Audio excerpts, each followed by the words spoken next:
तो एक विश्व प्रसिद्ध देश था कैकेय देश। इसके राजा थे सत्यकेतु। ये सत्यकेतु नामक राजा के दो पुत्र थे, प्रताप भानु और अरिवर्धन। इनके सेनापति का नाम था धर्मरुचि। एक दिन इन्होंने अपने बालकों को गद्दी पर बिठाया, प्रताप भानु को राजा बनाया और ये चले गए वन की ओर एकांत का सेवन करने के लिए। अब जब प्रताप भानु राजा बन गए तो इनका राज बड़ा अच्छा चल रहा था महाराज। और इस पृथ्वी के अकेले राजा ऐसे थे जिन्होंने समस्त राज्यों को जीत लिया, समस्त राजाओं को अपने वश में कर लिया था। इसलिए अन्यत्र राजा इनसे ईर्ष्या भी करते थे। और उसके परिणाम स्वरूप हुआ ये कि एक दिन ये गए शिकार के लिए। और शिकार के लिए जब ये गए तो इनके सामने एक सुअर आया, इन्हें मारने लगा। उसे मारने के लिए उसका पीछा करने लगे, दौड़ने लगे महाराज। वो सुअर इन्हें लेकर के गया, वो उसका नाम था कालकेतु। इन्हें अपने पीछे पीछे दौड़ाने लगा। और जब राज्य की सीमाओं से ये बाहर निकल गए तो उस सुअर कालकेतु ने इन्हें मार्ग से भटका दिया।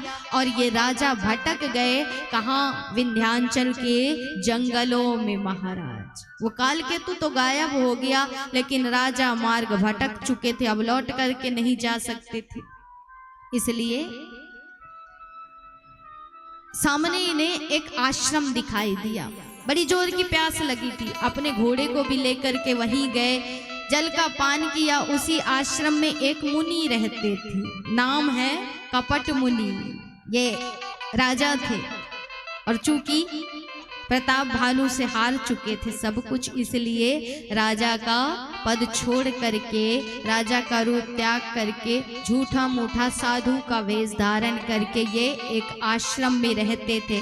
अब इस कपट मुनि ने जब देखा तो वो पहचान गया कि ये मेरा ही शत्रु प्रताप भानु है।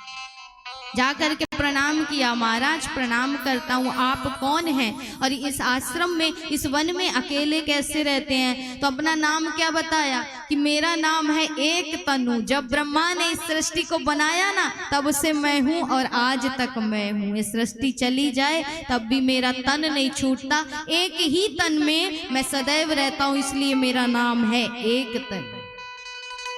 अब राजा की श्रद्धा बड़ी बढ़ी।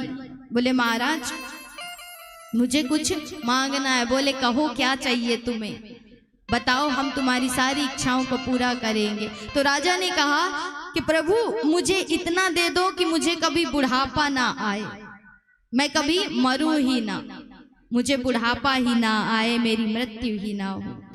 तो उस कपट मुनि ने कहा कि उसके लिए एक काम करना पड़ेगा, आपको ब्राह्मण का वेश धारण करना पड़ेगा, ब्राह्मणों को बुलाना पड़ेगा और मेरे द्वारा बनाई हुई भंग रसोई उन्हें पवानी पड़ेगी। उसके बाद ही आप अजर अमर हो जाएंगे। मैं अपनी शक्ति से, अपनी ताकत से आपको आपके राज्य में पहुंचा दूंगा। और आज से तीसरे दिन आपका जो उपरोहित है उसको ला करके यहाँ छोड़ दूंगा और उसकी जगह पे मैं आऊँगा और रसोई बनाऊंगा। आप ब्राह्मणों को बुलाना, उनको पवाना, उसके बाद आप अजर अमर हो जाओगे। रात में सोई हुई राजा को उसने उनके राज्य में पहुंचा दिया। अब राजा की जब निद्रा खुली सुबह तो उनकी श्रद्धा और बढ़ गई कि संत तो वास्तविक है, महाराज देखो कैसी शक्ति, अपनी शक्ति से मुझे यहाँ पहुंचा दिया। तो राजा की श्रद्धा और बढ़ गई। तीसरे दिन का इंतजार करने लगे, ब्राह्मणों को आमंत्रित किया। अब तृतीय दिवस हुआ तो वही उपरोहित को ले जा करके वही कपट मुनि आया और उसने क्या किया कि मांस का मिश्रण करके रसोई बना दी और ब्राह्मणों को परोसने के लिए राजा को भेज दिया। जैसे ही वो भोजन परोसा गया, ब्राह्मण पाने के लिए बैठे तो महाराज आकाशवाणी हुई कि यदि ये भोजन आप खाओगे तो आपका धर्म भ्रष्ट हो जाएगा, इसलिए हे विप्र देवताओं उठो और उठ करके अपने अपने धाम की ओर जाओ। ब्राह्मणों को बड़ा क्रोध आया कि राजा ने आमंत्रित किया और ऐसी धृष्टता की, इसलिए क्रोध में आकर के कहा कि 1 वर्ष के अंदर तुम्हारे समस्त साम्राज्य का विनाश हो जाएगा, तुम्हारा सर्वनाश हो जाएगा और तुम्हें राक्षस कुल में जन्म लेना पड़ेगा। पुनः आकाशवाणी हुई कि महाराज इसमें प्रताप भानु का कोई दोष नहीं था, आपने क्या कर दिया। लेकिन अब निकली हुई बात वापस कैसे आए। तो हुआ यही कि अन्यत्र राजाओं ने आक्रमण कर दिया और प्रताप भानु का साम्राज्य, उनका राज्य 1 वर्ष में पूर्ण रूप से समाप्त हो गया। और जैसे ही वो सब कुछ समाप्त हुआ महाराज, तो वही प्रताप भानु अगले जन्म में रावण बने, उन्हीं का भाई कुंभकर्ण बना और उन्हीं का जो मंत्री था धर्मरुचि, वही विभीषण बन करके त्रेता युग में आए। तीनों का अवतार हुआ, जन्म हुआ, तपस्या की, ब्रह्मा जी को प्रसन्न किया, वरदान मांगे। ब्रह्मा जी ने प्रसन्न होकर के दर्शन दिया, तब उनसे वरदान मांगा। रावण ने मांगा कि मुझे मनुष्य और वानरों के अलावा कोई भी मार ना सके। भगवान ने वरदान दे दिया, ब्रह्मा जी ने वरदान दे दिया।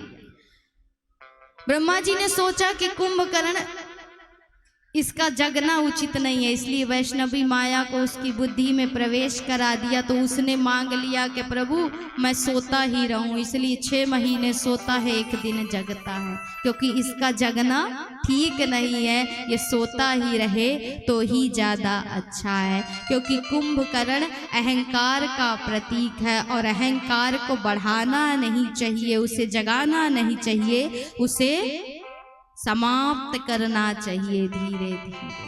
विभीषण ने भगवान की भक्ति का वरदान मांगा, उसे भी प्रदान किया। रावण को एक मैं दानव नाम का राक्षस मिला, जिसने समुद्र के बीच में एक स्वर्ण की लंका नगरी बसाई हुई थी। रावण ने उसे जीत लिया, उस लंका पर अपना साम्राज्य बना लिया।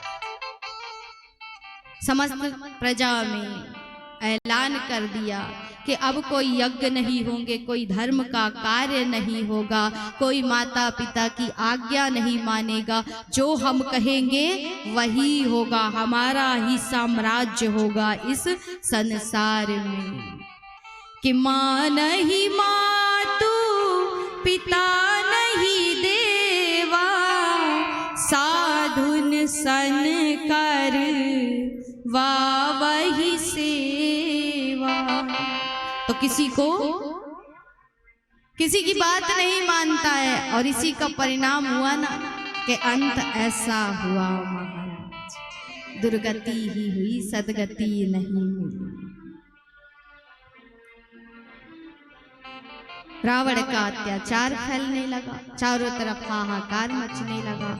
तब पृथ्वी देवताओं के पास पहुंची, घबरा करके कहा कि महाराज जितना मुझे इन पर्वतों का, वनस्पतियों का भार नहीं लगता ना, उतना इस पाप का लगता है, इस रावण का लगता है, इस अधर्म का लगता है। इसलिए आप कुछ ऐसा करें जिससे मुझे मुक्ति मिल सके। देवता पृथ्वी माता को लेकर के ब्रह्मा जी के पास पहुंचे। ब्रह्मा जी ने कहा कि इसके लिए एक ही उपाय हो सकता है, श्री हरि की आराधना की जाए, उनसे मार्ग पूछा जाए। तब देवताओं ने कहा कि लेकिन हरि मिलेंगे कहाँ? तब हे देवी, मैं शिव भी वहीं पर मौजूद था और मैंने हंस करके देवताओं की मूर्खता को कहा कि हे देव, तुम कैसे मूर्ख हो, हरि कहाँ नहीं है? हरि व्यापक सर्वत्र समाना, प्रेम ते प्रगट होई मैं जान। तो हरि तो हर जगह है, यहाँ भी मौजूद है, इसलिए कहीं भी पुकारो, वो प्रेम से पुकारोगे तो वो जरूर आए।